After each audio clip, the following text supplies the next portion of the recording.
Why did she apologize before the fight began? No one in that room could have answered then.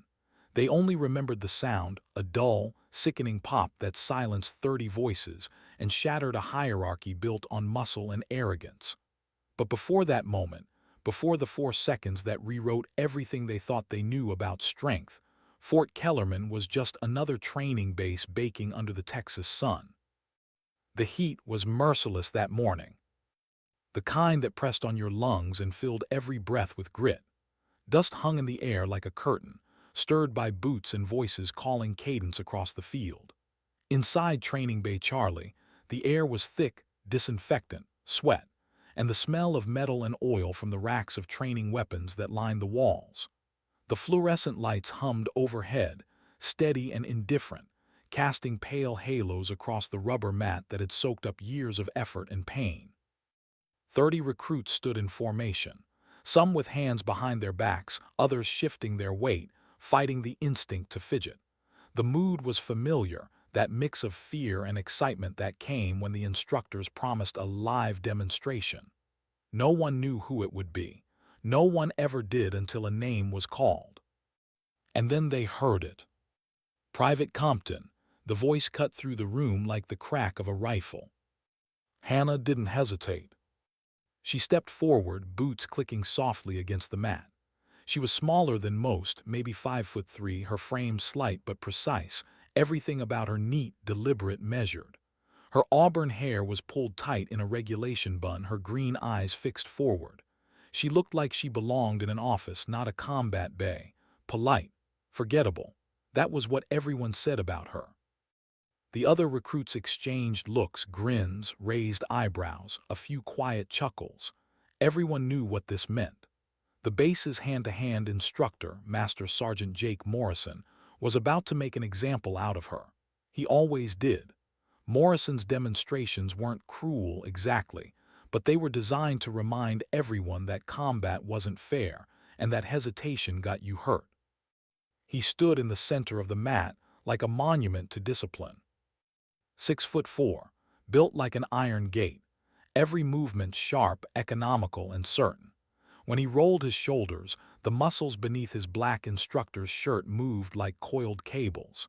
His face, weathered and square-jawed, carried the easy confidence of a man who'd seen everything worth seeing and won most of it.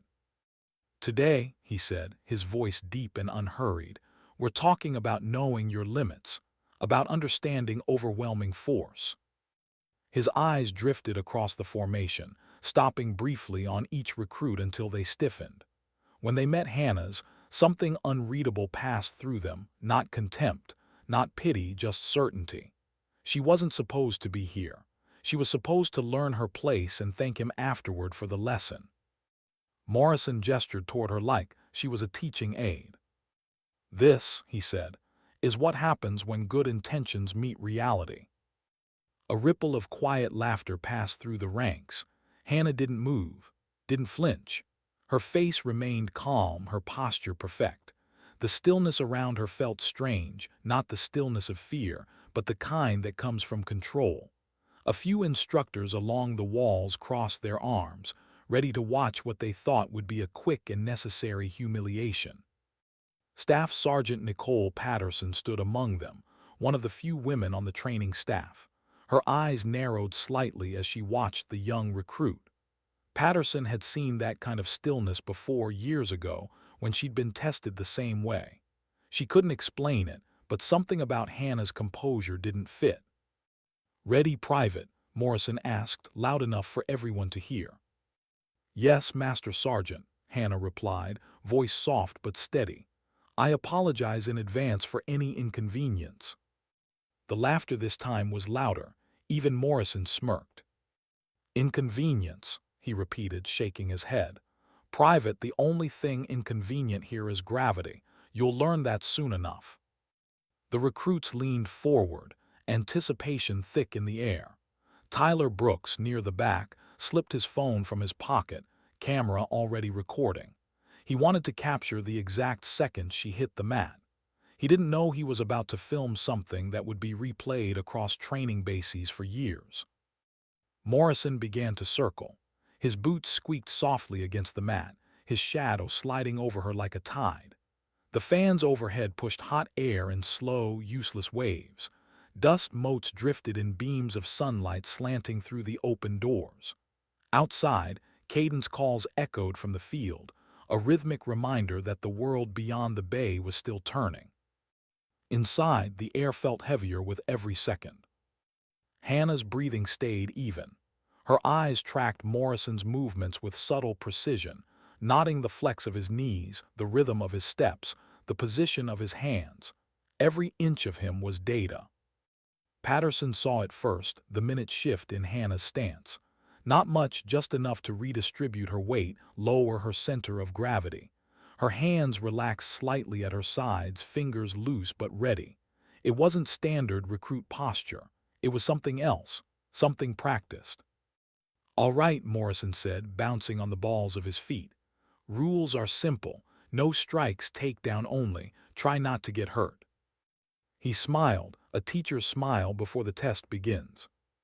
When he moved, the motion was clean and practiced, a smooth reach toward her shoulder meant to control her balance before guiding her down.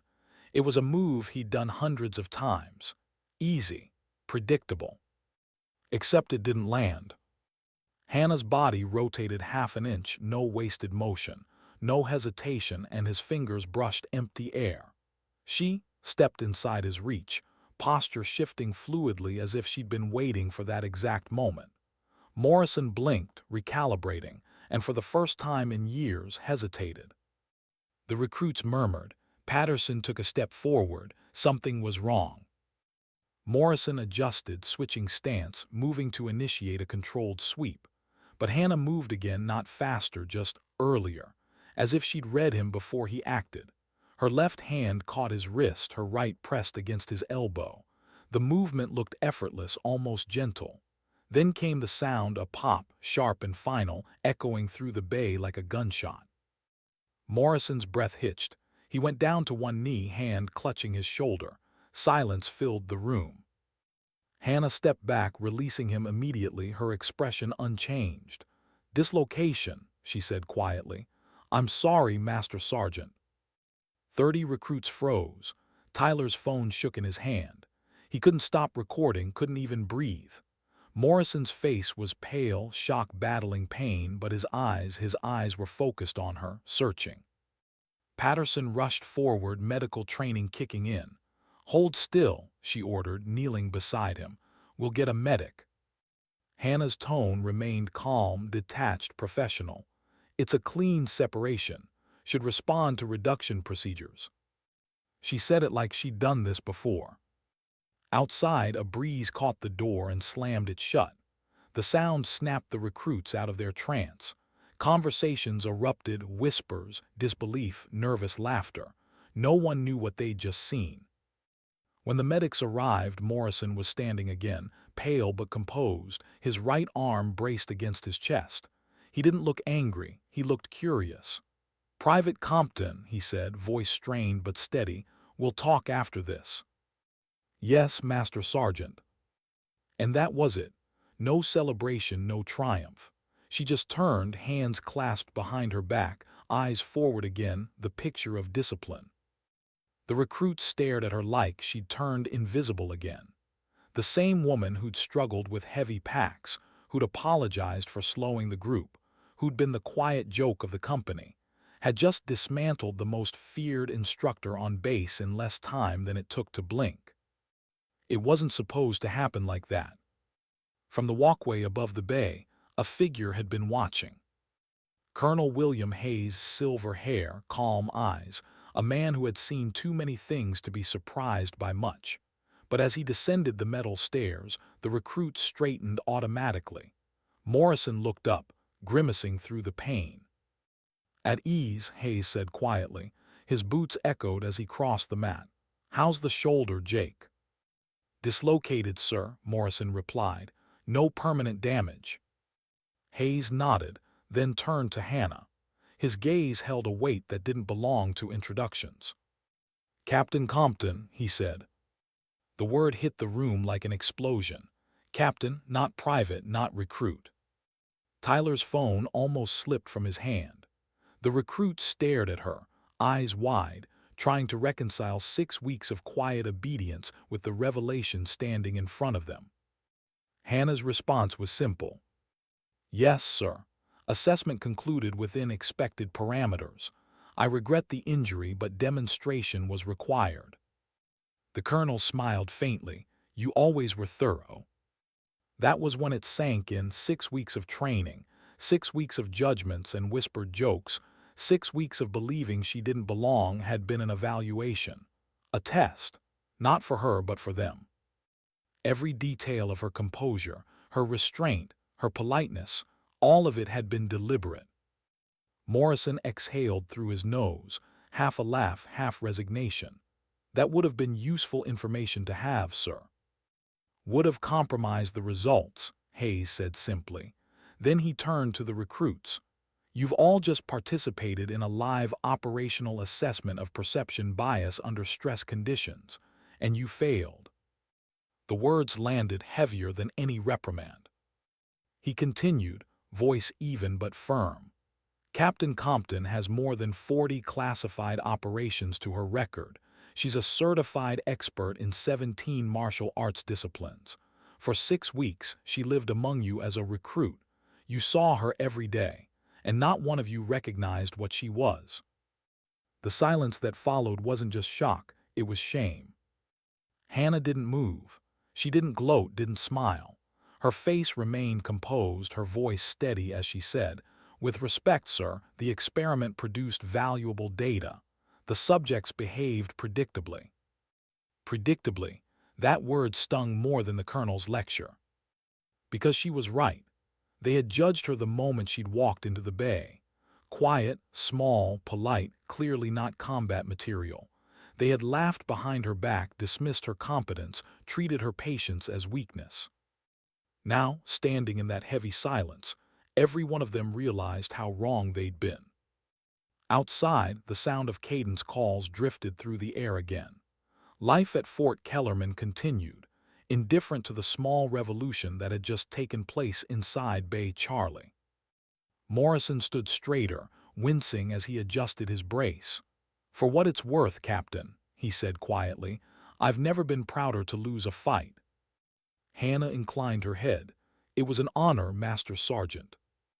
Hayes turned to leave, but paused at the doorway, his voice carrying just enough to reach everyone still frozen on the mat.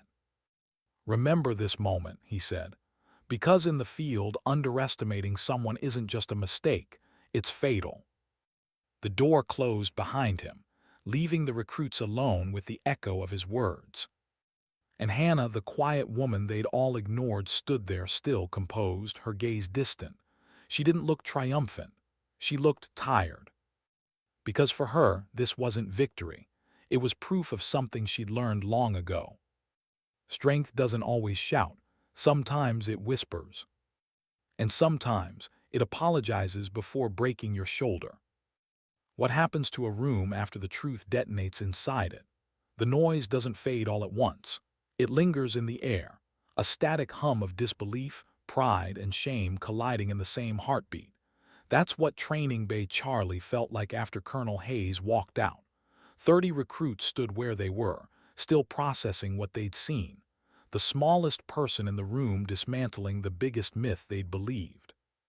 For a long moment, no one moved. The overhead fans whirred on, pushing the thick, hot air around in circles. Somewhere outside, a whistle blew for another drill cycle. Life kept moving, indifferent. Hannah turned slightly, eyes sweeping over the formation she had lived among for 6 weeks. Faces that once looked at her with impatience now avoided her gaze entirely. The hush in the bay wasn't respect yet. It was confusion wearing silence as a mask. Dismissed, Morrison managed, voice rough but steady. He had refused a stretcher, shoulder wrapped and braced, his pride held together by discipline. Get back to your units. Boots scraped against the mat. Recruits shuffled out in pairs, heads down, murmurs starting like sparks in dry grass. She's a captain. Was it all fake? Did the colonel plan this? Hannah waited until the last of them had cleared the bay before letting out the breath she'd been holding since the first moment she stepped into that facility 6 weeks ago.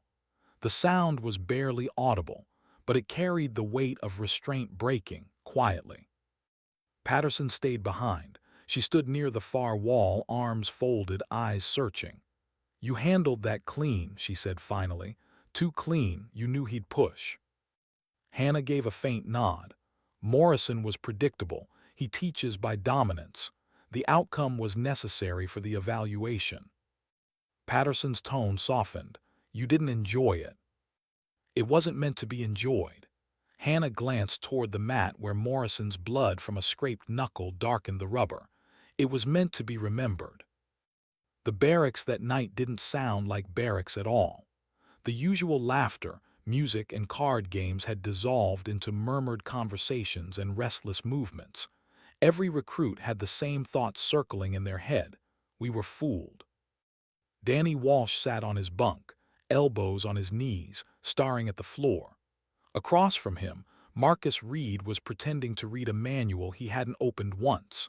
Tyler Brooks kept replaying the video on his phone, again and again, the 4 seconds that didn't make sense no matter how many times he slowed them down.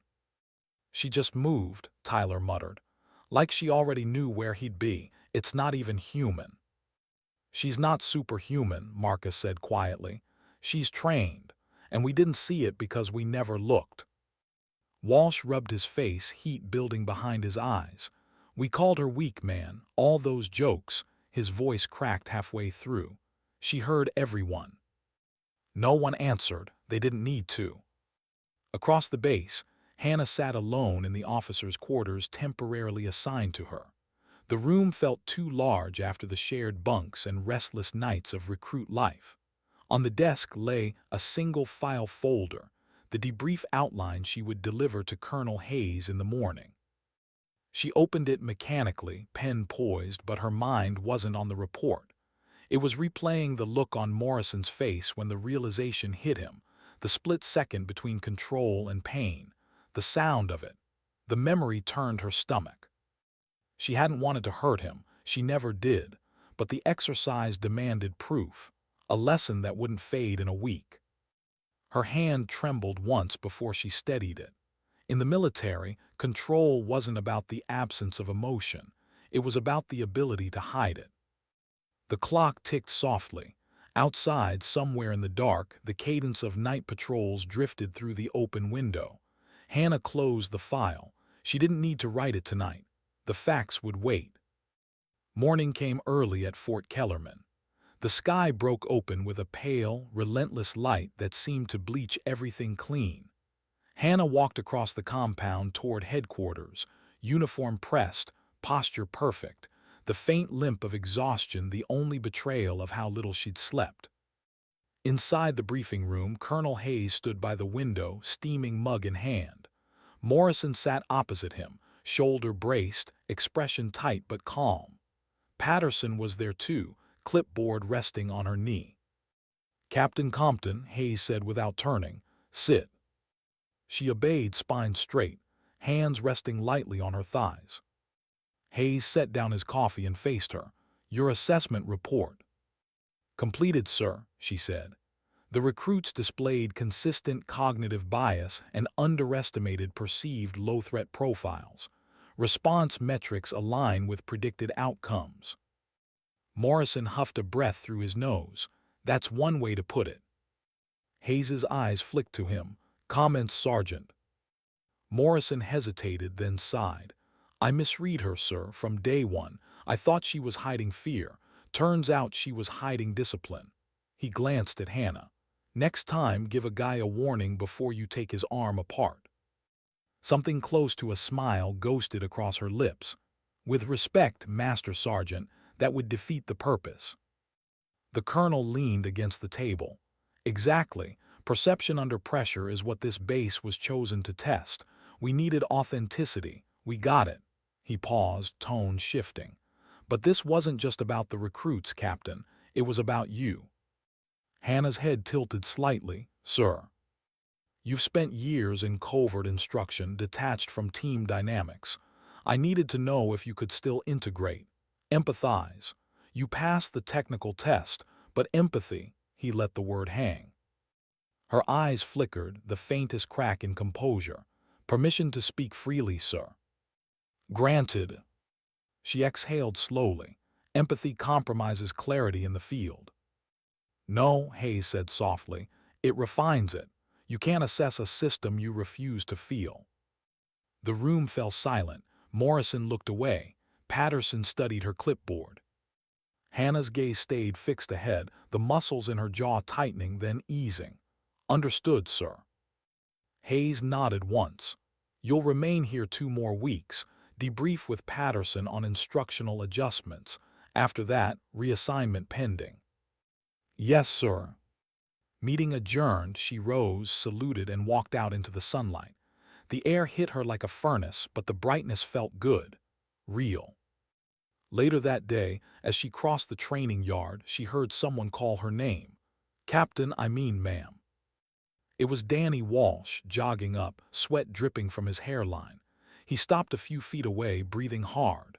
I wanted to say thank you, for not making us feel worse than we already do. Hannah regarded him calmly. You're soldiers in training. Mistakes are expected. He nodded awkwardly. Still, we judged you, all of us. Judgment is instinct, she said. Correction is choice. Danny blinked, unsure if it was forgiveness or philosophy. She gave a small nod and continued walking. He watched her go, a mixture of respect and guilt tightening his throat. That evening, Patterson found Hannah on the bleachers overlooking the field. The sunset spilled orange light across the tarmac, softening the base's hard edges. You ever regret it? Patterson asked, sitting beside her. Hannah didn't look away from the horizon. Regret what? Being the ghost in the room, always pretending to be less than you are. A long pause. The wind picked up, carrying the distant sound of rifles at the range. Hannah's voice was quiet when it came. Sometimes, but anonymity is armor, visibility is a target. Patterson studied her profile, the stillness, the precision, the loneliness hiding behind it. You know, she said, they'll tell this story for years, about the recruit who dropped a legend in 4 seconds. Then they'll miss the point. What is the point? Hannah finally turned, eyes catching the last light of day. That you never really know what someone's carrying until it's too late. The next week passed in fragments. Debrief meetings, revised training modules, brief exchanges with Morrison about technique efficiency. He'd recovered enough to return to instruction, his respect for her no longer hidden behind sarcasm. On her last day at Fort Kellerman, the recruits were assembled for a morning drill when Hayes approached her on the tarmac. The wind was sharp, filled with dust. Leaving us already, Captain? He asked. Orders, sir. He nodded. You left an impression here, that was the goal. He hesitated, studying her face. But tell me honestly, was the pain worth the lesson? Hannah's gaze drifted to the recruits in formation, 30 young faces staring straight ahead, unaware she was watching. She remembered each of them, the laughter, the dismissive looks, the eventual silence when truth struck. Yes, she said softly, they'll think twice before underestimating quiet again. That's worth something. Hayes looked satisfied. Safe travels, Captain, you did your duty. She saluted. He returned it, then turned away. Her transport waited by the airstrip, a matte gray vehicle humming in the heat. As she climbed in, Hannah glanced back one last time. Training Bay Charlie gleamed in the distance, sunlight glancing off its metal roof. To anyone else, it was just another building. To her, it was a reminder. Sometimes the battlefield isn't a desert or a city street, it's perception itself. The engine started. Dust lifted, swirling around her boots before the door closed. Inside, she leaned back against the seat, eyes closing briefly. The quiet filled her ears, thick and steady. For 6 weeks she'd been invisible. For 4 seconds she'd been undeniable. And now she was neither. Somewhere deep inside, under layers of discipline and duty, A thought flickered, not pride, not regret, just truth. Strength, she realized, isn't proven by victory or rank. It's proven by restraint, by the choice to act only when the world leaves you no other option. The vehicle rolled forward, carrying her toward the next assignment, the next silence she'd inhabit. Outside, Fort Kellerman shrank to a blur in the dust. Sometimes dignity doesn't speak. It simply acts. How do you stay invisible once the world has already seen you? That question haunted Captain Hannah Compton long after she left Fort Kellerman behind. 3 months had passed. The desert heat of Texas had been replaced by the cold austerity of a mountain range somewhere undisclosed. Officially, the installation didn't exist. Unofficially, it was called Raven Station, a facility buried into rock and secrecy, where specialists train not to fight wars but to prevent them. Snow drifted in thin curtains outside the reinforced glass as she stood before the debrief monitor, reading the new assignment packet glowing in sterile blue light. Her reflection looked back, calm, unreadable, almost ghost-like. The orders were concise. Objective: evaluate internal cohesion of Unit Delta 9. Method: infiltration under non-commissioned identity. Duration: indeterminate. Operational priority: psychological integrity assessment. She scanned the file twice. Nowhere did it say why. That was the thing about her career. Every mission was built on someone else's need to know and her obligation not to ask. A knock sounded. The door opened without waiting for permission. Colonel Hayes stepped in, coat dusted with snow, the faintest trace of fatigue softening his usual precision. "You're ready," he said. It wasn't a question. Hannah nodded. "Always ready, sir." He studied her a moment, then set a small black case on the table between them. "You'll operate as Sergeant Harris. Communication limited to coded uplinks every 72 hours. No one in Delta 9 knows your real identity. You observe, you record, you don't interfere, unless circumstances demand it." "Understood." Hayes's gaze held hers. "The last time you didn't interfere, someone died. You remember that." A pause, then a quiet, "Yes, sir." "Then make sure you know where the line is this time." He left without another word, the door hissing shut behind him. Delta 9's forward base sat on the edge of nowhere, a scatter of prefab structures clinging to the slope of a frozen valley. The men and women stationed there had been pulled from different units across the country: intelligence analysts, field technicians, demolitions experts, medics. A hybrid team created for operations that didn't officially exist. To them, Sergeant Harris was just another late-cycle transfer. Quiet, competent, small enough to blend in, sharp enough to notice everything. On her first day, she met Lieutenant Cole Anders, the unit's acting commander, tall, sharp-jawed, with eyes that scanned every person like a problem to solve. He shook her hand firmly. "Welcome to Delta 9.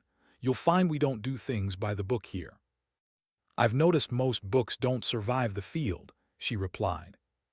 He smirked. "You'll fit in." But she didn't, not really. She wasn't supposed to. Every day she observed, cataloging friction points, noting who deferred to authority and who quietly defied it. The team was fractured beneath its surface efficiency. Sergeant Vega, the demolitions expert with a short fuse; Corporal Rains, the medic haunted by something unspoken; Anders himself, charismatic but reckless. For weeks Hannah said little, did everything right, and stayed in the periphery. She ate with them, trained with them, listened as they argued over tactics and supply shortages. She recorded everything in encrypted notes that only Hayes would read. At night, when the wind howled through the valley, she sat alone in her quarters, watching frost form on the window.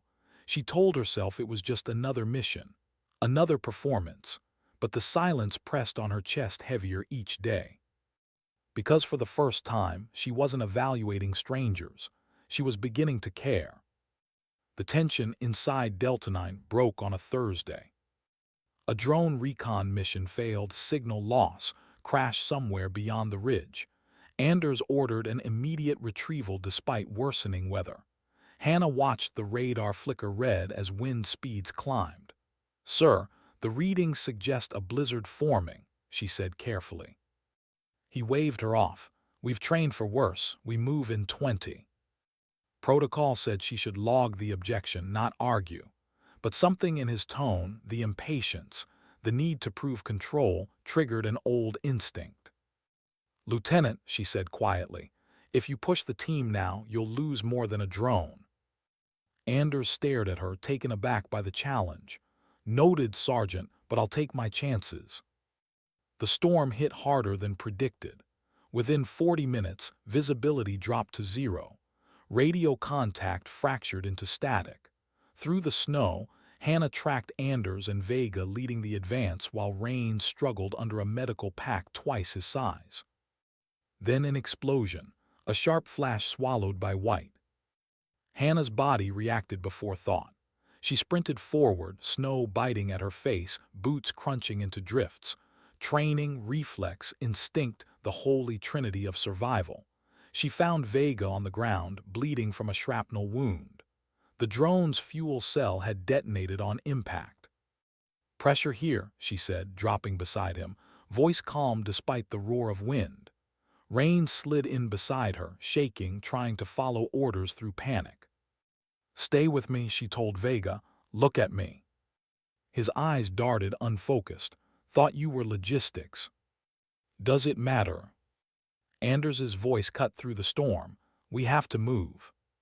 She looked up. "He'll bleed out if we do. We leave him or we all freeze." Something inside her snapped. The part of her trained to observe detached, analytical, impartial, gone. She pressed her gloved hand against the wound, felt the hot pulse of blood through the fabric, and made a decision that would ruin the mission and save a man's life. She fired a flare. The red light bled into the storm like a wound in the sky. Moments later, the extraction beacon from the base locked onto the signal. Within minutes, a transport drone descended through the whiteout. When they returned, Anders was livid. Vega was alive. The operation was compromised, and Hannah knew what that meant. The interrogation came that night. She sat across from Anders in the dim operations tent, heat lamps casting narrow cones of light between them. He paced. "You disobeyed a direct order," he said. "I prevented a casualty," she replied. "You exposed our position. Protocol allows for beacon activation in medical emergencies. Protocol doesn't matter when the enemy's watching." Her voice stayed even. "Sometimes survival matters more than secrecy." Anders stopped packing. "Who are you, Sergeant?" For a long moment, she didn't answer. The air hummed with the generator's low rhythm. Finally, she said, "Someone who's seen too many people die because someone else wanted to finish the mission." He stared at her, suspicion turning to something more complicated, respect or fear. She couldn't tell. 2 days later, Hayes's encrypted call came through. "Captain Compton," his voice crackled through static, "you broke cover." "Temporarily, sir. Situation required intervention." "You lit a flare in restricted airspace. That's not intervention, that's exposure." She swallowed. "He would have died." Silence. Then, Anders filed an integrity report praising your composure, says your actions saved his team. "Congratulations, Captain. You just passed the empathy test you failed in Texas." Her breath caught. "That wasn't my intention." "I know, that's why it worked." The transmission ended. For the first time in months, Hannah let herself smile, small, weary, human. Weeks passed. Vega recovered. The team dynamics shifted subtly. They no longer saw her as the quiet replacement. She had become something steadier, an unspoken anchor. Yet every time Anders looked at her, she saw the question behind his eyes. "Who are you, really?" The answer remained unspoken. During their final deployment together, Anders approached her as they loaded equipment into the transport. "You're leaving soon, aren't you?" She nodded. New assignment. Figures. He looked out over the snowfield. You ever get tired of pretending? Pretending. He met her gaze. You act like nothing touches you, but I've seen the way you look at the team when they're hurting. You care more than you let on. She hesitated. The truth hovered between them like breath in cold air. Caring makes people predictable. Maybe, he said, but it also makes them worth fighting for. He extended his hand. She shook it. A small gesture, but one that carried more honesty than any salute. On her final night at Raven Station, Hannah walked to the edge of the cliff overlooking the valley. The sky was clear for the first time in weeks, stars scattered like frost across the dark. She thought of Fort Kellerman, of the laughter, the shock, the lesson that had cost her another layer of anonymity. She thought of Vega's pulse beneath her hands, the flare rising into the storm, the weight of choices no one would ever know she made. The wind bit at her face, but she didn't move. There was a strange comfort in the cold. It asked for nothing, expected nothing. Somewhere behind her, the base lights blinked in rhythmic intervals, a coded language of machines and men. Her life had become a pattern of silences between explosions, of waiting to be seen, only to disappear again. Yet tonight felt different. There was no mission, no pretense, just the quiet ache of existence between wars. She whispered into the wind, voice barely audible. You can't measure empathy in protocols. The wind didn't answer. It rarely did. But deep down, she knew Hayes had been right. Empathy didn't compromise clarity. It clarified purpose. She turned from the cliff, boots crunching over the frozen ground, the distant hum of the bass growing louder as she walked back. Another assignment awaited, another silence to inhabit. In the world she lived in, heroes didn't wear medals, they wore masks. And sometimes, those masks looked like quiet smiles and unnecessary apologies. As the transport lifted the next morning, carrying her away from Raven Station, the sun broke over the ridge, casting the snow in blinding gold. She watched the light scatter across the valley, fleeting, fragile, beautiful. Her reflection in the window looked older somehow, not in years but in weight. She thought of the recruits back at Kellerman, of Morrison's half-smile through pain, of Patterson's knowing glance. She wondered if they still talked about the day the quiet one struck back. Maybe they did, maybe they forgot. It didn't matter. Because the lesson wasn't for them anymore, it was for her. That strength wasn't silence, it was choice. The choice to stay calm when chaos demanded panic. The choice to act when obedience demanded inaction. The choice to care when the world told her not to. And for the first time in years, Hannah allowed herself to believe that maybe, just maybe, that was enough. The clouds closed behind the transport, swallowing the valley whole. Her eyes drifted shut. And somewhere between the mountains and the sky, she finally rested. What happens when silence becomes too heavy to carry? For Captain Hannah Compton, silence wasn't just habit, it was armor. But armor, when worn too long, becomes part of the skin. 2 months after leaving Raven Station, she was reassigned to an operation with a name that didn't exist on paper, Operation Valen. Officially, it was a protective advisory mission for a peace delegation moving through Eastern Europe. Unofficially, it was a shadow op, a buffer between diplomacy and disaster. The orders came through a courier drone, sealed in black polymer. Inside, one line stood out. Primary directive: maintain cover as civilian security liaison. Observe potential breach in local intelligence cooperation. That was military language for one thing. Find the leak before the mission collapses. Hannah closed the folder. She didn't ask questions. Not because she didn't have them, but because in her world, curiosity was a liability. The city of Bravik, cold and gray under a curtain of sleet, didn't look like the kind of place where history happened. But history didn't care what anything looked like. It only cared that someone was watching. Hannah arrived at the hotel compound wearing a tailored suit and an expression that matched it: neutral, professional, forgettable. She checked in as Ms. Harris, security liaison for a UN observer group coordinating the next phase of post-conflict reconstruction. The staff didn't ask for credentials. People rarely questioned quiet confidence. Her cover team consisted of 3 operatives, all unaware of her actual rank. Michael Trent, the logistics officer, loyal, capable, but too trusting. Lana Voss, communications specialist, brilliant under pressure, reckless in conversation. Dmitry Volkov, local attaché, charming, experienced, and hiding something beneath every smile. They were good, but Hannah had seen good crumble under the wrong kind of tension.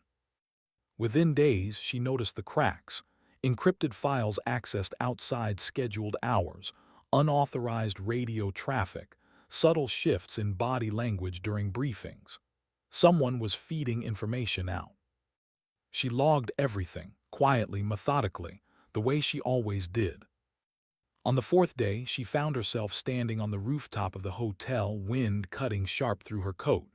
The city stretched below, a patchwork of gray rooftops and smoke trails. Somewhere in the distance, church bells marked the hour, their sound warped by fog. She raised her communicator. Compton to command, uplink secure. Hayes's voice crackled faintly. Report. One of the teams compromised, she said. I'm tracing internal transmissions to a relay node near Sector 7. It's military encryption, not local. Identity. Not yet. Proceed carefully. Political sensitivity is extreme. If this goes public, we lose 6 months of negotiation. Yes, sir. And Hannah, his tone softened. No unnecessary casualties. She paused, understood. The line cut out. She slipped the communicator back into her pocket, her breath fogging in the cold. She hated that word, unnecessary. It implied someone, somewhere, still believed there was such a thing. That night, the first shot came from nowhere. They were halfway through a convoy transfer when the lead vehicle's windshield exploded inward. Screams, tires skidding, the sound of metal grinding against pavement. Hannah's instincts snapped like a switch. She shoved Lana down behind the concrete barricade, scanning the rooftops through the thermal scope. One heat signature northwest, second building over, high angle. Sniper, she said, 300 meters. Trent scrambled beside her. We've got civilians. Stay down. She moved before he could argue, low and quick, covering the open ground between vehicles with precise bursts of motion. Each movement calculated, measured like the training mat at Kellerman, only this time the stakes were real. The sniper fired again. The shot caught the mirror beside her, spraying shards across her sleeve. She didn't flinch. She counted the seconds between rounds, 5, maybe 6. That was enough. By the time he reloaded, she was inside the building. The stairwell stank of dust and mold. Her heartbeat matched the rhythm of her boots, steady, controlled. At the top floor, she found him. A man in tactical gear, rifle resting on the windowsill, eyes widening too late. She didn't kill him. She disarmed him. One step, one twist, one fall, and he was on the ground, weapon skidding away. But before she could question him, he bit down. The faint click of a capsule breaking was followed by the smell of almonds, cyanide. Her stomach turned cold. She stared down at him, still, eyes glassy. She'd seen death 100 times, but this was different. This was a ghost sent to deliver a message. You're already too late. Back at the compound, Hayes's voice filled the comms room. The operation's been compromised, he said. Local forces found evidence of surveillance in your communication grid. The leak's internal. Michael Trent ran a hand through his hair. You think it's one of us? No, Hannah said quietly. I know it is. Lana stared at her. Who? Hannah's eyes shifted to the table, to the half-empty coffee cup, the smear of frost melting along its rim. The sniper's position was called in before the convoy left. Only 3 people had the coordinates. Trent frowned. Wait, that doesn't make sense. We were all. Her gaze lifted, meeting his. All in the room, yes, but one of us left early to check the equipment. Dimitri's smile faltered. You're accusing me. I'm observing patterns, she said. Your clearance logs show remote access from your terminal an hour before the ambush. His jaw tightened. I was running diagnostics. Hannah's tone didn't change. Then you won't mind if I check your drives. The silence that followed was heavy enough to feel. Hayes's voice came through again. Compton, confirm before engagement. We need him alive. Understood. Dimitri's hand moved too fast. The flash drive hit the floor. His boot came down hard. The crack echoed. By the time she drew her weapon, he had his own half raised. Then hesitation. His eyes met hers, and for a second the bravado fell away. You don't understand, he said. It's not betrayal, it's survival. I've heard that before, she said softly. It never ends well. The gunshot was small, almost polite. 1 bullet center mass. He dropped instantly. Trent shouted, lunging forward, but Hannah was already kneeling beside him, hand on his pulse. Faint, dying. He looked up at her, eyes glazed with cold recognition. You're not just a liaison, are you? No, she whispered, and you were never just a spy. He smiled faintly. We all hide something. Then he was gone. The report filed afterward was clinical. Engagement outcome, hostile neutralized, no civilian casualties, security maintained. But reports couldn't capture the look in his eyes before he fell, that quiet acceptance she'd seen too many times. Later that night, she sat alone in the empty dining hall. The windows rattled with wind. Her reflection stared back from the dark glass, pale and expressionless. She felt the weight of another necessary silence settle on her shoulders. Hayes's message arrived at 200 hours. Compton mission contained. Your cover intact. Good work. Good work. 2 words that never sounded like praise, only permission to keep existing. Morning light broke through thin clouds, painting the city in diluted gold. The delegation's motorcade rolled safely toward the airstrip. The mission was officially over. Lana found her on the balcony overlooking the street, hands clasped loosely behind her back. You saved everyone, Lana said quietly. Doesn't that feel like something? Hannah's eyes followed the convoy disappearing into fog. It feels temporary. Temporary's better than nothing. Sometimes, Hannah said, sometimes it's worse. Lana didn't understand, but she nodded anyway. When the younger woman left, Hannah leaned on the railing, letting the cold bite through her gloves. She thought of the sniper's dead eyes, the poison, the way Dimitri's last words still echoed. We all hide something. She thought of her own reflection, how each operation stripped something invisible away. Discipline, empathy, hope. You never lose them all at once. They fade, one mission at a time. Her flight home was delayed by weather. She sat by the terminal window, watching flakes of snow spiral across the tarmac. Each one fell alone, distinct, brief, beautiful for a moment, then gone. She closed her eyes. For the first time in months, she allowed herself to imagine something ordinary, a morning without coded reports, a night without encrypted calls, a life where she could be seen without pretending to be less. The thought was dangerous, so she let it fade. When the intercom called her flight, she rose, collected her bag, and walked toward another chapter that wouldn't have her name on it. Back at command, Hayes reviewed the report alone. The file was precise, efficient, cold, just like all her reports. But at the end, one sentence caught his eye, written in her exact handwriting.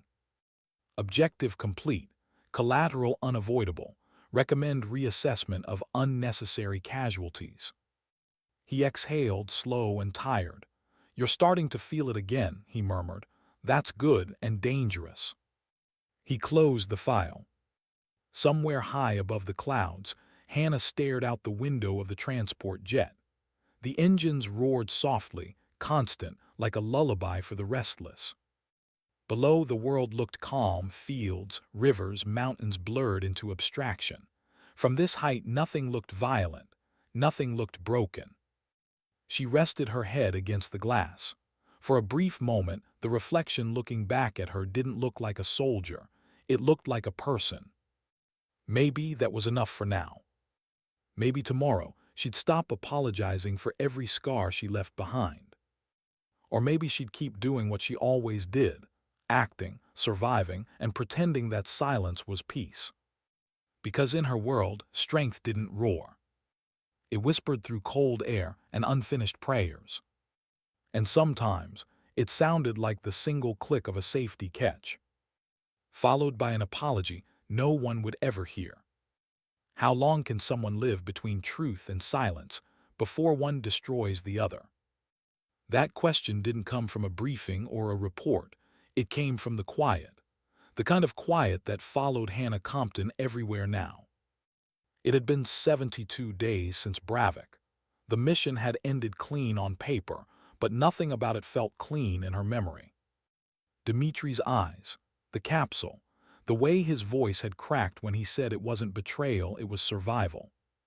Those words had stayed, like frost that never melted. Hannah was stationed temporarily at Base Larkfield, an intelligence hub buried beneath layers of protocol and silence. Officially, she was in post-operation evaluation. Unofficially, she was being watched. People didn't get evaluated for efficiency. They got evaluated for fractures. The psychologist assigned to her was a civilian, Dr. Evelyn Marlow, older, calm, disarmingly kind. The kind of person who asked questions without making them sound like accusations. They met twice a week in a glass-walled office overlooking the courtyard. Outside, soldiers moved like clockwork through drills. Inside, time slowed to the pace of conversation. Dr. Marlow tapped her pen against the notebook. You've served 12 years. No disciplinary record. No commendations you didn't refuse. You've completed more covert evaluations than any officer in your field. Hannah's face didn't move. That's what they pay me for. Maybe, but what do you pay for? Hannah's eyes lifted, slow and deliberate. Meaning, doctor. I mean, what does it cost you to do what you do? She almost smiled. Everything costs something. That's not an answer. It's the only one that doesn't lie. Dr. Marlow leaned back, studying her. You speak like someone who's always calculating what to say. I speak like someone who's learned what happens when words reach the wrong ears. The silence between them thickened. Marlow didn't push further. She wrote something down instead, small, deliberate letters that Hannah couldn't see. When the session ended, Hannah walked out feeling nothing, or maybe feeling too much to name. At night, she trained alone in the hangar. No spectators, no sound except the rhythm of her breathing and the thud of fists against padded walls. Movement was the only place she could still think clearly. Every strike was punctuation. Every breath was memory trying to exhale itself. She thought of Kellerman, of the recruits who once mocked her. Of Raven Station, where empathy had almost cost her cover. Of Bravik, where empathy had saved lives, but left a stain she couldn't wash out. Each mission had left something behind, pieces of her scattered across continents. There was no medal for that kind of loss. 3 weeks into her evaluation, the orders came in the form of a sealed envelope. No insignia, no signature, just her name.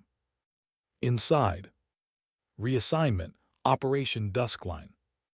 Objective, conduct civilian extraction from Zone Red. Parameters, high risk, no acknowledgement. Partner assigned, LT Cole Anders. Her pulse skipped at the name. It had been months since Raven Station, since the storm and the flare and the handshake that said more than words. Why him, why now? She packed without hesitation, not because she wanted to go, but because part of her didn't know how to stop anymore. Zone Red was the kind of place the world forgot existed. A coastal city gutted by years of internal conflict, divided by invisible borders and unspeakable wounds. Her mission was to extract a UN medical envoy trapped in the interior. 5 civilians, no combat training, caught in a crossfire that diplomacy couldn't silence.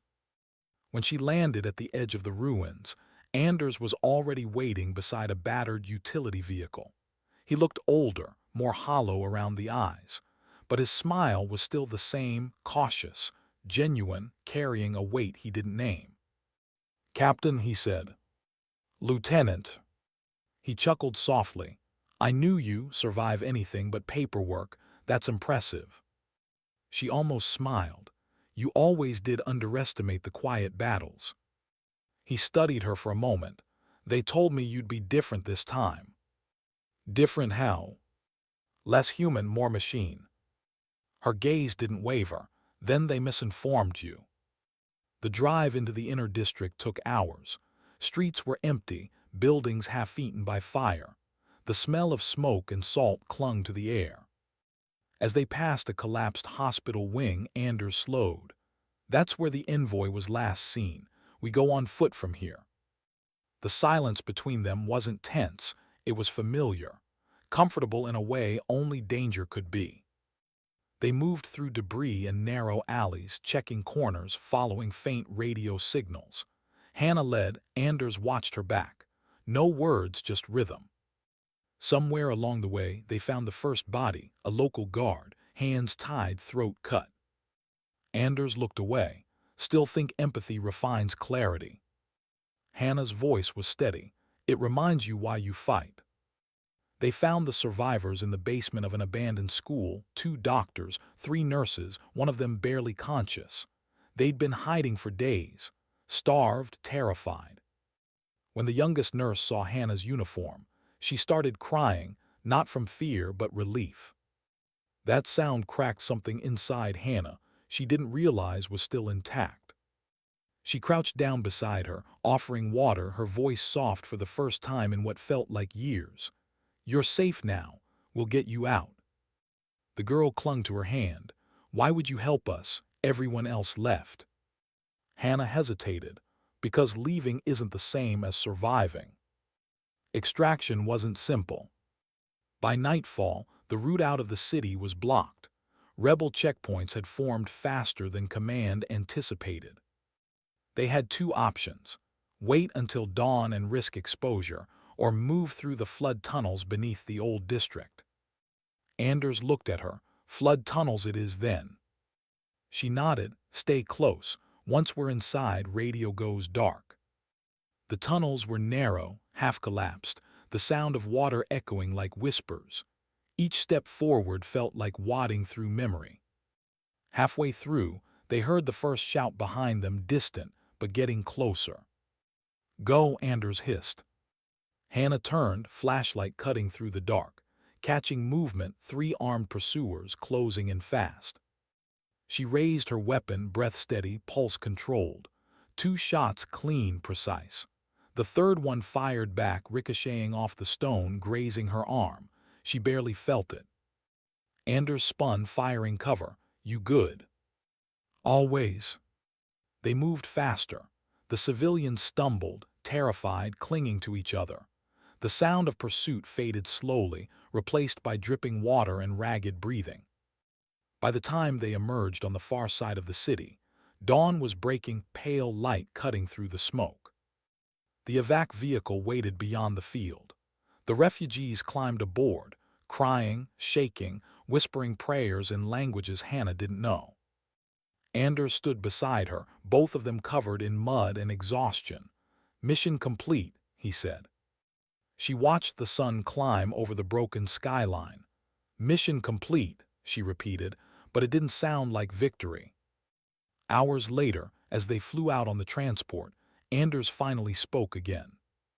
"You ever think about stopping?" She didn't answer immediately. "Stopping what?" "All of it, the missions, the masks, the silence. I wouldn't know who I am without it."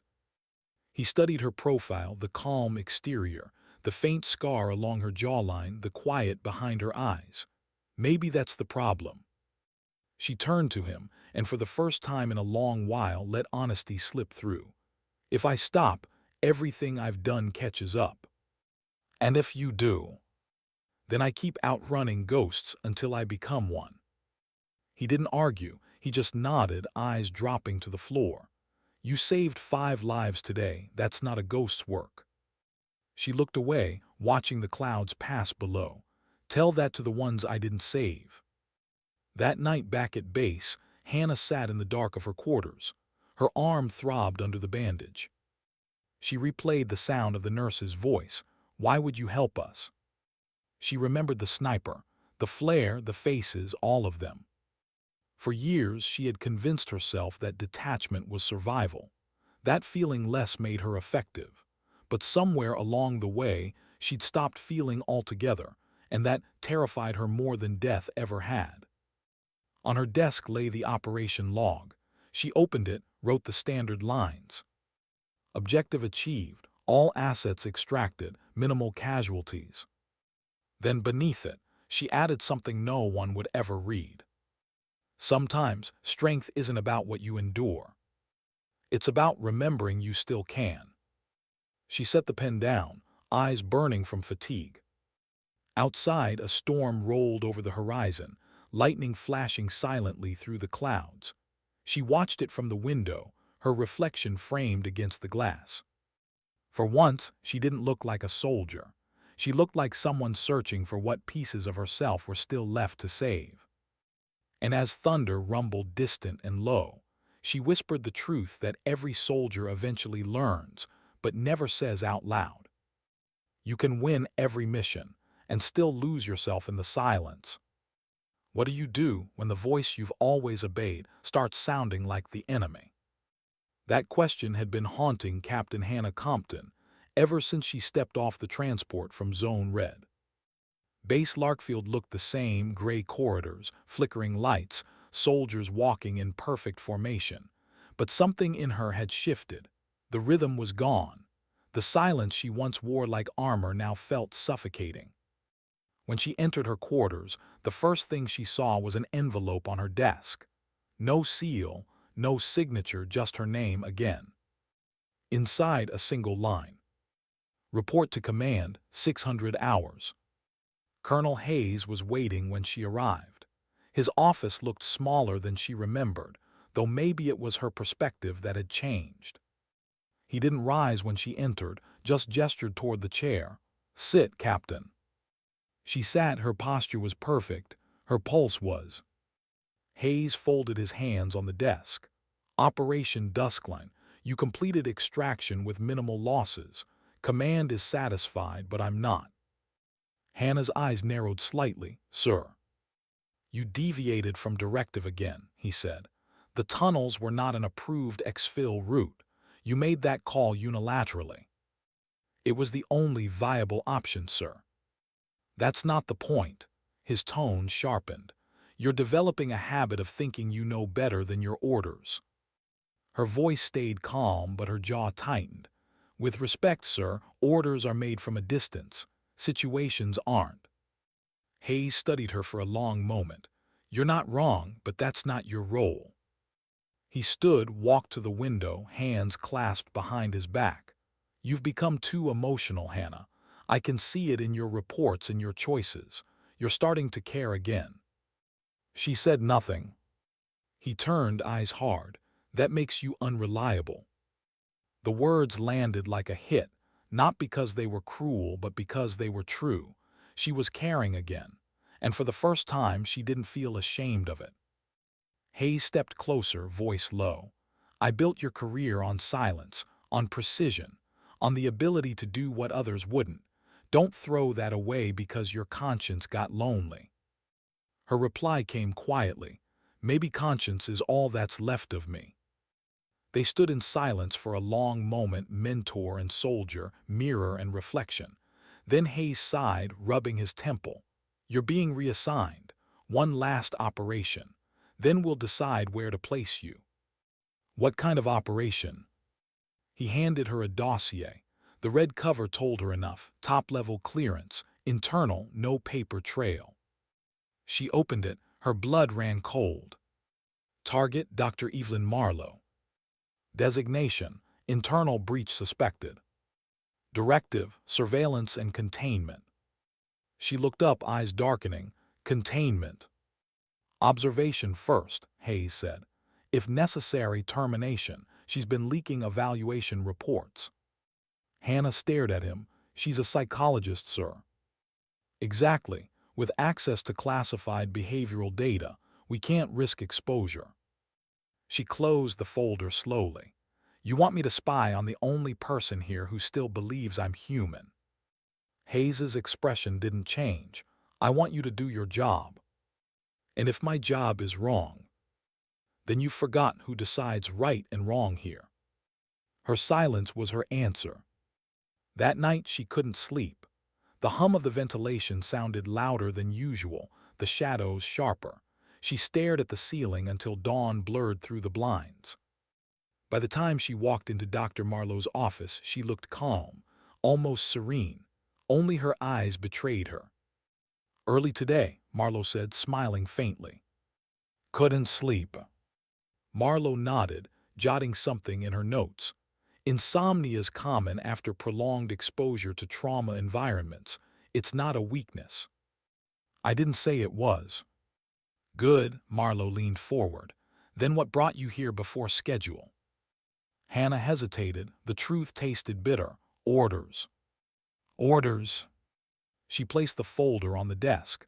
You're under investigation, doctor. Marlow froze. The air between them thickened instantly. Investigation for what? Information breach. They think you leaked evaluation reports. The older woman leaned back slowly. And you? I think they're scared of what you've been writing. Marlow studied her face. You didn't come here to watch me, did you? I came here because if I don't, they'll send someone who will. For a moment, neither spoke. The snow outside tapped softly against the glass. Finally, Marlow sighed. You know, Hannah, every time you sit in that chair, you remind me of something I once told a young medic during the border crisis. What's that? That loyalty without conscience is obedience, but conscience without loyalty is chaos. Hannah's throat tightened. And what if you can't tell the difference anymore? Marlow smiled sadly. Then it's time to start asking who you're still serving. For 3 days, Hannah followed the order's first directive: surveillance. She reviewed Marlow's calls, her files, her movements. Everything was clean, too clean. Either Marlow was innocent, or she was better than anyone gave her credit for. On the 4th night, Hannah entered the records wing under false clearance. The security cameras looped for 5 minutes, just enough time. She opened Marlow's personal archive. No classified leaks, no contact with foreign networks, but one hidden folder caught her eye: Compton log. Her own name. She opened it. Pages of notes filled the screen, detailed, precise, compassionate. Subject exhibits signs of moral fatigue, masked by operational discipline. Displays guilt repression through silence, empathy still present beneath conditioning. Conclusion: Captain Compton is not unstable. She is human. That is her danger and her hope. Hannah's vision blurred for a second, not from anger, from something more fragile. Someone had seen her, really seen her. She didn't hear the door open behind her until Marlow spoke. You weren't supposed to read that. Hannah turned slowly. You knew I'd come. I suspected. Then why keep my file unlocked? Marlow stepped closer, eyes soft. Because you needed to see it before they erased it. Erased? They're shutting this facility down. My evaluations contradict operational policy. Hayes is cleaning house. Hannah shook her head slowly. You're saying he? I'm saying the man who trained you believes empathy is a virus, and he's about to cure it. A sharp alarm cut through the building. Security breach. Footsteps echoed down the hall. Marlow glanced toward the door. They're early. Hannah's hand moved to her sidearm instinctively. "Doctor, stay behind me." "No," Marlow's voice was calm. "You can't fight this with weapons. Watch me." The door burst open, two tactical officers, rifles raised. "Hannah Compton," one barked, "step away from the asset." Marlow's whisper barely reached her. "Now you have to decide which kind of silence you can live with." Time slowed. Training told her to comply. Conscience told her not to. She raised her weapon, not to fire, but to hesitate. And in that hesitation, everything changed. The first officer lunged. She disarmed him, twisted, pushed him back with controlled force. The second swung the rifle. She ducked, swept, neutralized. Non-lethal, precision born from restraint. When it was over, both men were down but breathing. Marlow stood in the corner, trembling but composed. "You just made your choice." Hannah exhaled, lowering her weapon. "No, doctor, I just finally stopped letting others make it for me." They escaped through the maintenance tunnels beneath Larkfield, the same tunnels that connected to the transport hangar. Hannah's badge still cleared the locks. "Where will you go?" she asked. "Somewhere they don't believe silence is salvation," Marlow said. "Somewhere you should have gone years ago." "You're asking me to desert." "I'm asking you to live." Hannah stared at her. "And if I stay?" "Then they'll break you, until you call obedience morality again." A vehicle waited at the end of the tunnel, an unmarked convoy, engine idling. Marlow placed a hand on her arm. "You don't have to decide now." But she already had. By morning, the facility was on lockdown. Hayes's voice thundered through the intercom. "Captain Compton, report immediately." She did. Because running wasn't in her nature, not yet. When she entered his office, he didn't look surprised. "You let her go." "She was innocent." "That's irrelevant." "No, sir, that's everything." He stepped closer, anger coiled behind restraint. "Do you think you understand the cost of what we do? Every secret we bury buys a year of peace. Every silence saves lives." "At what point," she said, "does silence stop saving anyone?" He stopped, eyes narrowing. "You've changed." "I started listening." He exhaled slowly, something close to sorrow flickering in his eyes. "Then I suppose this is the end of your usefulness." Her voice stayed steady. "Then at least it ends with truth." They stood across from each other, soldier and superior, mirror and shadow. For a heartbeat, they looked like the past confronting itself. Then Hayes lowered his gaze, motioned toward the door. "You'll be detained for questioning. Don't make this worse." She turned to leave, paused. "You were right once," she said softly. "Empathy does compromise clarity, but it's the only thing that keeps you from becoming what we fight." She walked out before he could reply. That night she sat alone in the holding cell. No window, no clock, just the sound of her own breathing. For the first time in years, the silence didn't feel like a cage. It felt like space, the kind that comes right before something begins. She closed her eyes. Somewhere above her, maybe miles away, Marlow was free. That was enough. And deep down, she knew something Hayes never understood, that control could be taken, but conviction had to be surrendered willingly. She had stopped surrendering. The quiet wrapped around her like a final act of defiance. Sometimes silence isn't obedience. Sometimes it's rebellion. What do they take from you when you stop obeying? Everything except what made you disobey in the first place. For 3 days, Captain Hannah Compton remained in the holding cell beneath base Larkfield. Concrete walls, a single cot bolted to the floor, one dim light that flickered just enough to steal sleep. The guards didn't speak to her, the cameras didn't blink. The silence was constant, the kind that wasn't empty but waiting. She didn't ask for food, she didn't ask for contact, she just waited. On the 4th day, the door opened.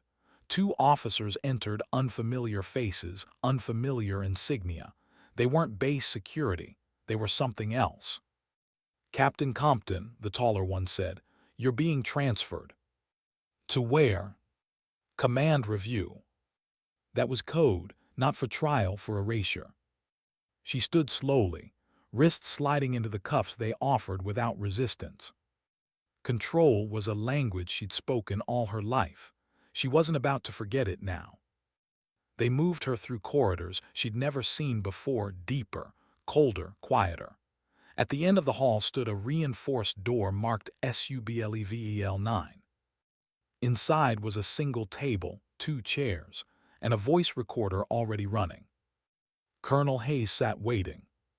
He didn't look angry. He looked older, like someone who'd been awake for too many nights trying to convince himself he was still right. "Sit," he said. She did. He nodded to the guards. "Leave us." When the door shut, the silence between them was almost tender. "You disobeyed a direct order," he began. "Yes, sir." "You assaulted 2 officers. They attacked first. You released a civilian asset under investigation. She was innocent." He sighed, leaning back. "You always have an answer." "I always have a reason." He rubbed his temple, then gestured toward the recorder. "You understand this conversation is official. Then stop pretending it's personal." A flicker of pain crossed his face, brief but real. "You think I wanted this. I made you who you are, Hannah." Her reply was quiet but sharp. "No, sir, you made who you needed me to be." He didn't argue, just stared at her like a father realizing too late that his creation had learned to think. "Why did you do it?" he asked finally. "Why throw everything away for her?" "Because she reminded me that we used to fight for something." "And what is that exactly?" "Truth," she said. "Not the kind we write in reports, the kind that costs you something." He exhaled, slow and weary. "You think the world runs on truth. It runs on control. You remove control and everything burns." "Maybe it needs to." Their eyes met, 2 soldiers on opposite sides of the same war. "You've changed," he said again. "No," she replied. "I finally stopped pretending." They kept her in the room for hours after that, asking the same questions in different tones. "Why did you disobey? Who helped you? Where did she go?" Each time Hannah gave the same answer, "I don't know." And maybe in a way it was true. She didn't know where Marlow had gone, only that she'd earned her silence. By the end of the day, Hayes looked at her like a man out of ammunition. He stood slowly. "They'll want to make an example of you." "I know. But I'll tell you this much. You were right about one thing." She raised an eyebrow. "Which part?" He hesitated, then said softly, "Empathy doesn't compromise clarity. It defines it." Then he turned off the recorder. The transfer order came at dawn. 2 guards escorted her to a small transport vehicle. No insignia, no destination. She watched the base shrink in the rear window until it vanished completely. They drove for hours. The landscape outside changed from steel and concrete to endless fields dusted with frost. No cities, no sound, just the hum of the engine and the faint rhythm of her heartbeat. When they stopped, she realized where they were, an abandoned airstrip, fenced off, forgotten. "Out," one guard said. She stepped out, squinting against the wind. The second guard handed her a sealed envelope and unlocked her cuffs. "Orders from command," he said. Then they got back in the vehicle and drove away. She stood alone, the sound of tires fading into distance. The envelope was light. She tore it open. Inside, a single note. "Compton, you're free. For now, stay quiet. We'll find you when the world starts needing ghosts again. H. Hayes."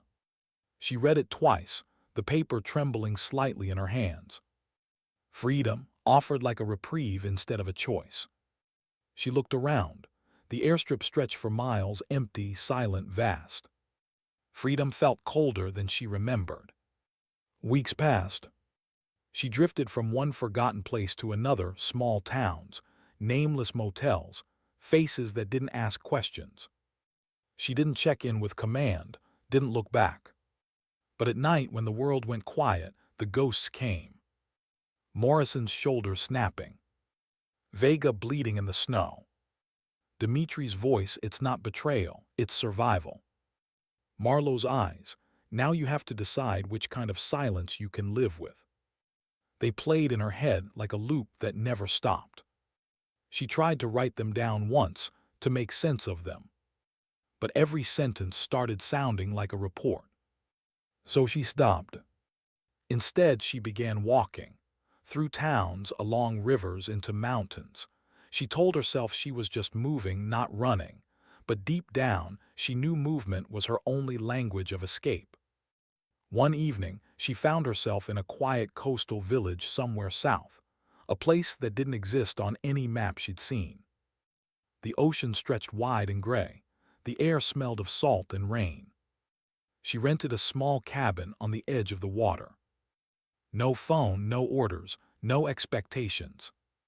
For the first time in years, she had no mission. And that terrified her more than anything else.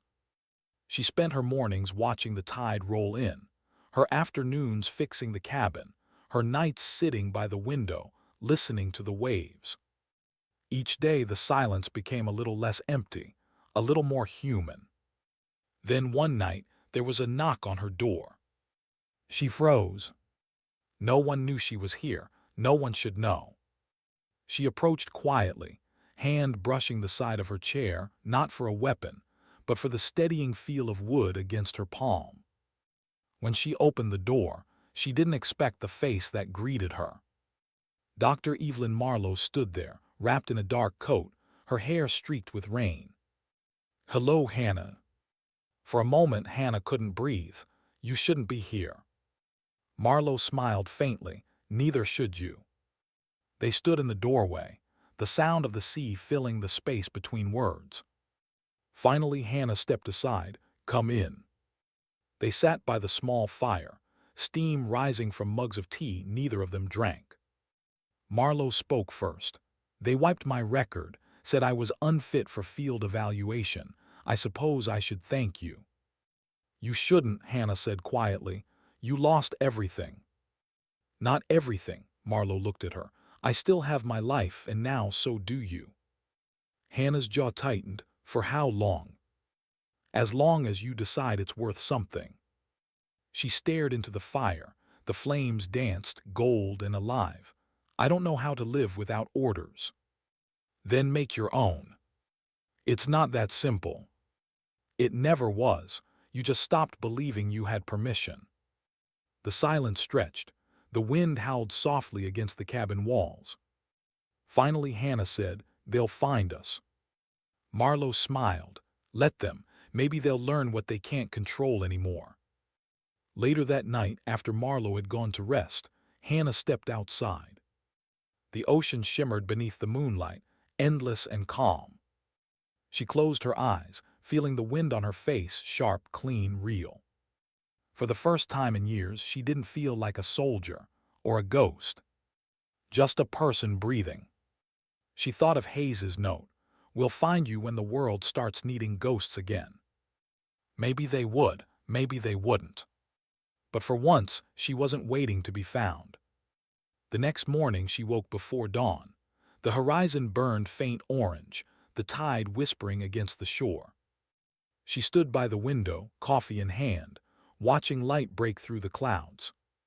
It wasn't peace, but it was close enough to pretend.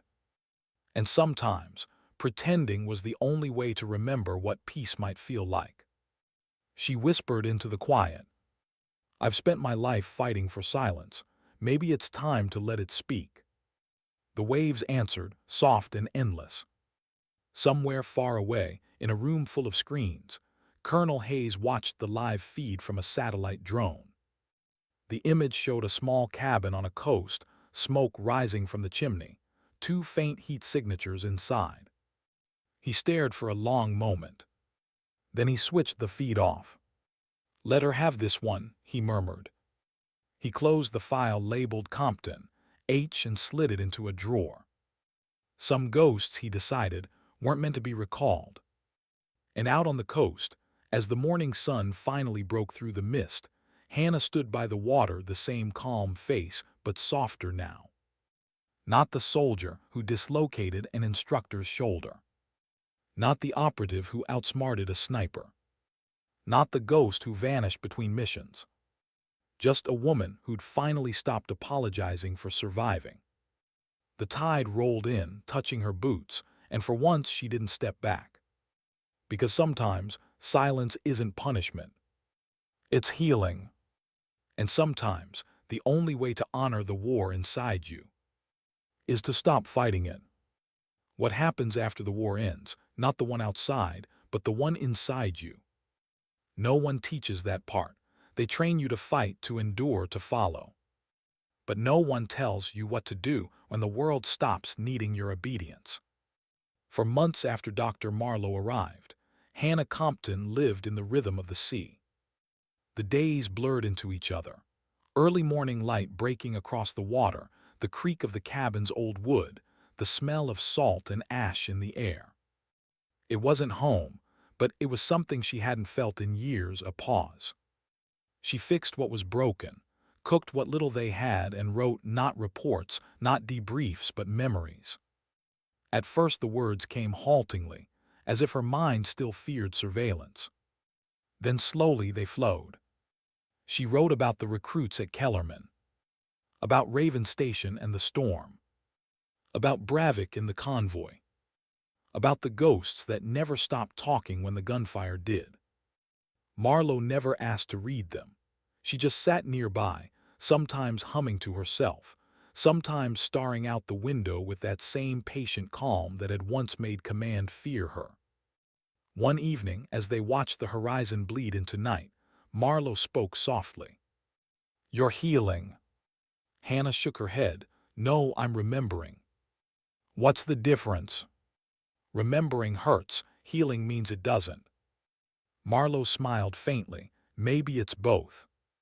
The village had grown used to them. Two quiet women who kept to themselves, paid in cash, and asked for little. When locals stopped by with supplies, Hannah smiled, small and polite. They called her the quiet one by the sea.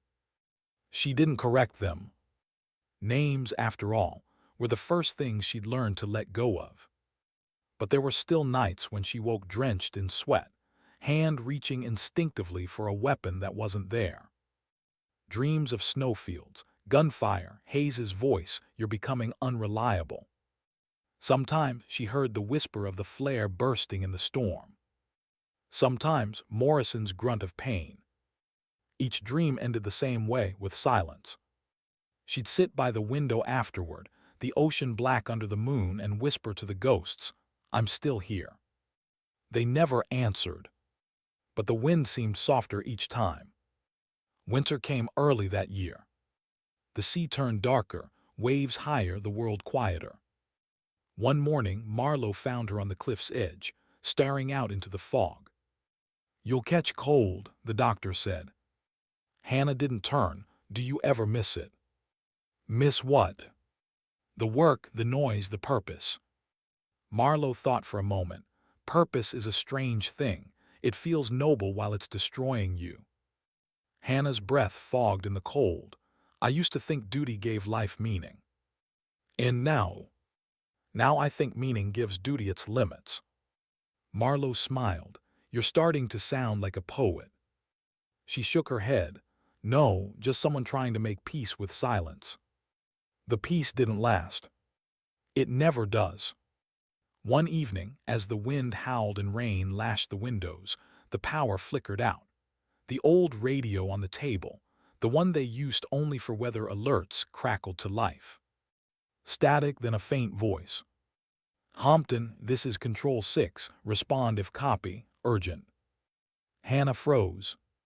Marlow looked up from her book. "They found you." The voice came again, stronger. "Captain Compton, situation escalating East Sector. Civilian rescue priority. Request immediate assistance. Coordinates transmitting now." The coordinates appeared on the old receiver screen. A region near the border. War-torn, familiar.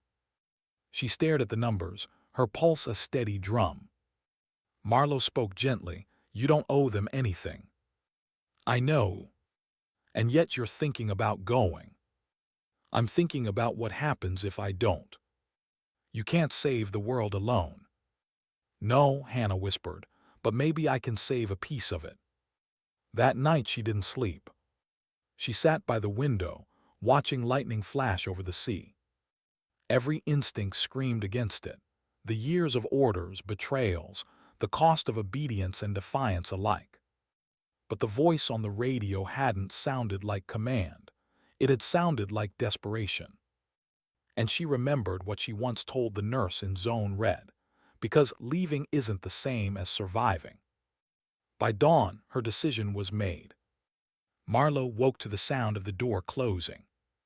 Hannah had left a note on the table. You once told me conscience without loyalty is chaos. Maybe it's time I learned to live in a little chaos. Marlow read it twice, then smiled through tears. Go, soldier, she whispered, but come back as a human. Hannah moved like she'd never stopped training, calculating routes, avoiding surveillance, trading the last of her cash for fuel and silence. 3 days later, she reached the border, a wasteland of broken villages and temporary camps. The coordinates led her to an aid convoy trapped by landslides and militia roadblocks. She found them by night, 6 volunteers, scared but stubborn.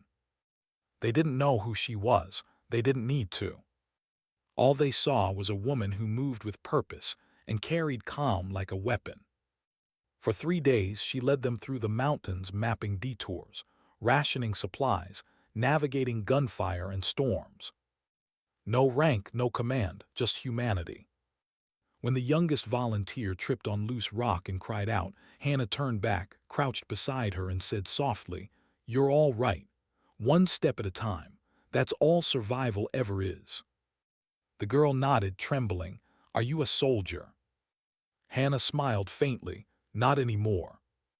By the 4th day, they reached the valley road where the extraction trucks waited. The convoy chief, an old medic, grabbed her hand. "We couldn't have made it without you." Hannah shook her head. "You could have, you just didn't know it yet." He frowned. "What will you do now?" "Keep walking." He tried to ask her name, but she was already gone, disappearing into the rising dust of the departing vehicles. The road stretched empty ahead. Each step felt lighter, each breath steadier. She'd spent years running from noise. Now she realized peace wasn't the absence of noise. It was the acceptance of quiet. When night fell, she made camp beside a ridge. The stars were sharp and endless, the kind she hadn't seen since Raven Station. She lay on her back, watching them burn, and for the first time in years she whispered a prayer, not for victory, not for forgiveness, just gratitude. For still being here, for still feeling, for still choosing. She returned to the coast weeks later. The cabin stood where she'd left it. Marlow was waiting on the porch, blanket over her shoulders, eyes soft with relief and reprimand all at once. "I told you to come back human," she said. "I tried." "Did it work?" "I don't know," Hannah admitted, "but it felt right." Marlow smiled. "Then maybe that's enough." They stood together in the fading light, the sound of waves washing the distance clean. That night, Hannah burned her old uniforms in a small fire pit behind the cabin. Each flame carried a memory: Kellerman's mat, the storm at Raven Station, the convoy in Bravik, Hayes's cold stare. When the last patch caught fire, she whispered, "Thank you," not because she forgave it, but because it had taught her what to become without it. Marlow watched silently. "Goodbye." Hannah nodded. "No, just letting go." Weeks turned into months. Spring came, the sea softened. Sometimes locals came to the cabin seeking help: a lost fisherman, a stranded traveler, a child who'd fallen by the cliffs. Word spread that the quiet woman by the sea always helped, always without payment, always without fear. They called her the keeper. She never corrected them either. One evening, while fixing the roof, she noticed something glinting in the distance, a drone, small, hovering against the sunset. For a moment her body reacted, that old spike of adrenaline, the instinct to hide. Then she took a breath, straightened, and looked directly at it. The drone hovered a few seconds longer, then turned and vanished into the clouds. She smiled faintly. "Let her have this one," she whispered, echoing Hayes's words. Maybe he was still watching. Maybe he was. Either way, it didn't matter. She turned back to her work, hammer striking wood in rhythm with the waves. Later that night, Marlow found her sitting by the fire, staring out at the stars. "Thinking?" the doctor asked. "Always." "About what?" "About endings." Marlow sat beside her, and Hannah smiled softly. "That maybe they're just quieter beginnings." They sat in silence, two women who had walked through war and found the edge of peace. The fire crackled, the waves whispered, the night held steady. Years would pass before anyone told her story. Not the version filled with medals or missions. Those records were erased long ago. But whispered fragments would surface. The soldier who vanished, the operative who refused orders, the woman who saved lives in silence. No one ever knew her full name. And that was exactly how she wanted it. The camera would fade out here if it were a film. The voiceover would slow to a whisper. A final shot of the ocean at dawn, soft gold light spilling over the water, the sound of the tide rolling in. Her voice would echo, calm and certain. "They trained me to obey. They taught me to be silent. But somewhere between both, I found something stronger. The courage to listen to my own voice. And sometimes dignity doesn't speak. It simply acts." The screen would fade to black. The sound of waves would linger a few seconds longer. Then silence. Not the kind that demands explanation. The kind that means it's finally over.